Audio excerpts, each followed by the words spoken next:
Alright, so today I'll be talking about the game The Last of Us, which is a PlayStation 3 and PlayStation 4 game.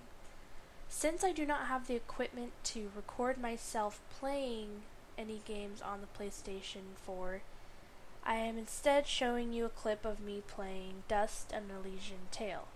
Before today I had never played it, so you'll see me kind of exploring through the first 10 minutes of the game. There's quite a bit of it that includes the introduction that takes about 5 minutes, so you won't see a lot of gameplay, but you'll at least get to see the artwork, which is beautiful.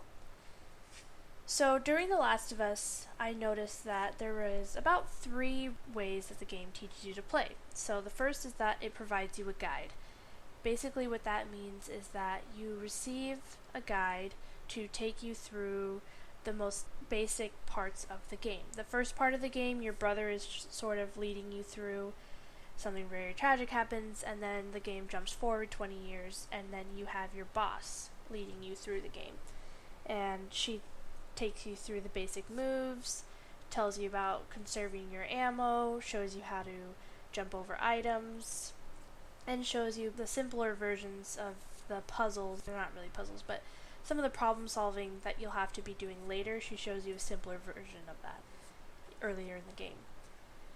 Something ends up happening, and then you don't have her for the rest of the game.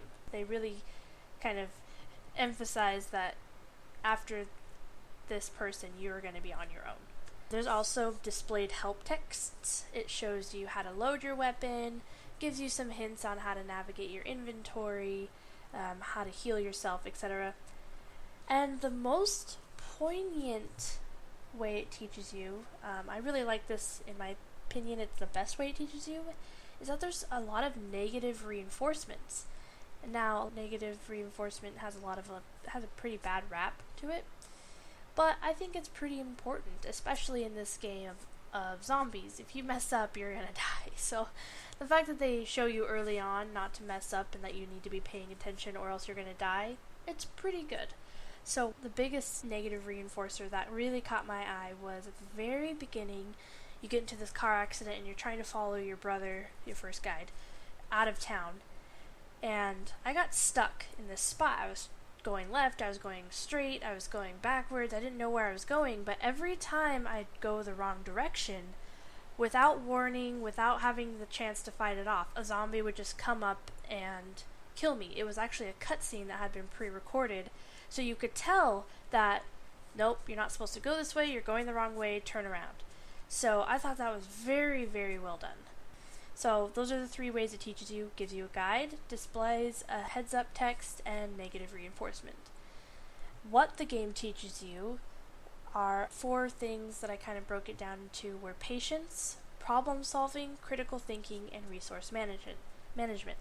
Patience, meaning you have to sneak around so much. You can't just run in guns blazing, which ties into the resource management, because you have very low amounts of ammo, you only have a few weapons, your weapons break, so you have to sneak. Sometimes you have to sneak up behind people and choke them to take them down. I know that sounds brutal, but it's in a zombie game.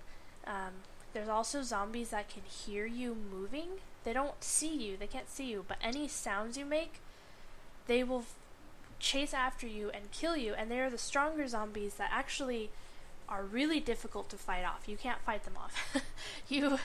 If they hear you, you are dead. So patience. You have to move slowly. You have to take time to play through the game.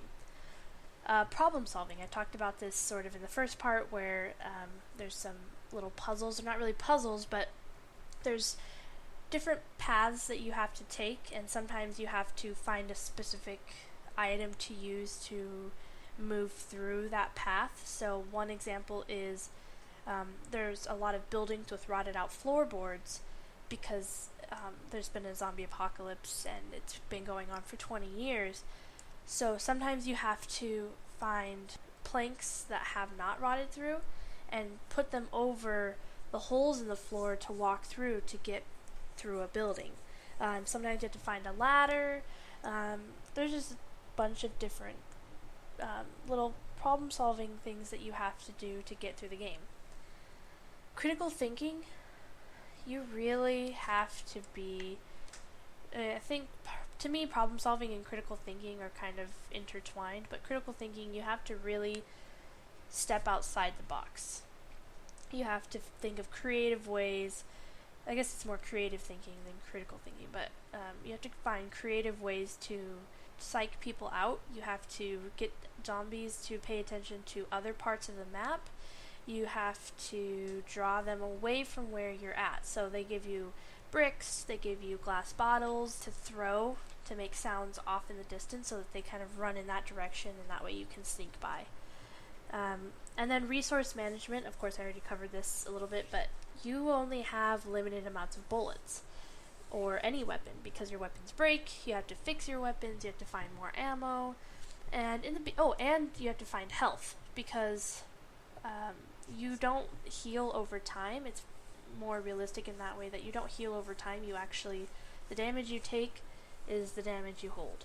So if you die, you can just start over from a checkpoint, but it's not very fun to do that, especially if you get, most of the way through one section of the game and you have to go all the way back. That's really terrible.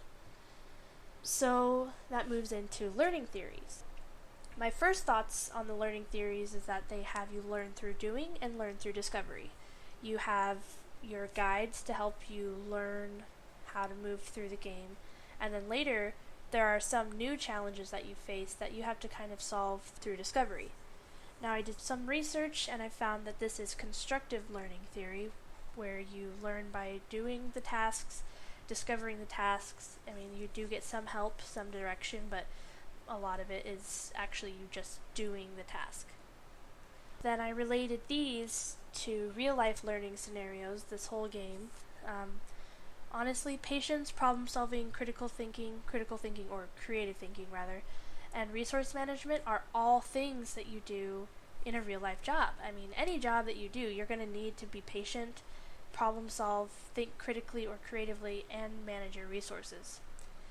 So some examples that I came up with were real life scenarios through exploration.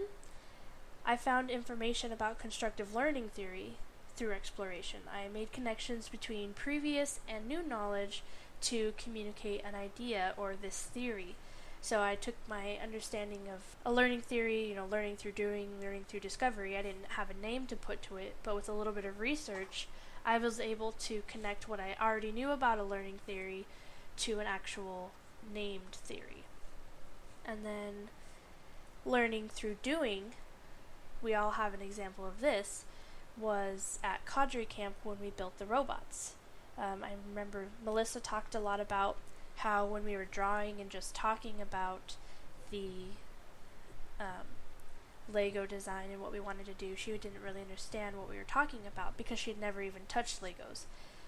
Well, constructive theory is a really great way to learn through doing, because you get hands-on, you have some direction, you have a little bit of idea of what you need to do, but you just kind of get into it. You just start feeling the Legos, finding how the pieces fit, and you start building that way. You explore different ways that the Legos fit, etc. What I learned about video games is that they really are great for learning, and that we should probably not be as negative about them as we are as a society. I know that we're all working towards making them be seen as something that's a better activity than what people think that they are. So I think that this kind of game is really great for that. And I learned a lot, and I can't wait to share more with you.